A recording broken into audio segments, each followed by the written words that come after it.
అమ్మలకి పిల్లల మీద ఒక్కోసారి ఎక్కువగా కోపం వస్తూ ఉంటుంది. ఎందుకంటే వాళ్ళు విసిగిస్తారు. మనం చెప్పిన వెంటనే వినరు. ఒకసారి చెప్తే వింటే మనకి కోపం రాదు.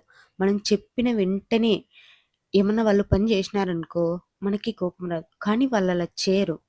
మనం ఒక పని చెప్తే వాళ్ళు ఇంకో పని చేస్తారు. అలాంటప్పుడు అమ్మకి ముఖ్యంగా ఎక్కువ కోపం వస్తూ ఉంటుంది. ఎందుకంటే అమ్మకి పిల్లల్ని చూసుకోవడం ఒక్క పనే కాదు.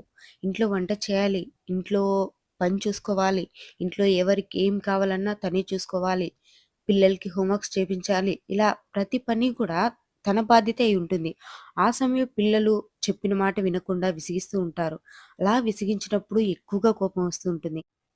మనకి ఎప్పుడైతే కోపం వస్తుందో అప్పుడు మన మీద మనకి కంట్రోల్ పోతుంది. అలా కంట్రోల్ పోయినప్పుడు కోపంలో పిల్లల్ని ఎలా పడితే అలా కొడతాం. తర్వాత బాధపడతాం. అయ్యో! అనవసరంగా కొట్టానే అని. మనం పిల్లల్ని కొట్టేటప్పుడు వాళ్ళకి కూడా తిరిగి మనల్ని కొట్టాలని, ఏమైనా తిట్టాలని ఉంటుంది. కానీ వాళ్ళేమనలేరు. ఎందుకంటే వాళ్ళేమన్నా తిరిగి మనం వాళ్ళని ఏమన్నా అంటామని వాళ్ళకి తెలుసు. అందుకే ఒక్కసారి ఆలోచించి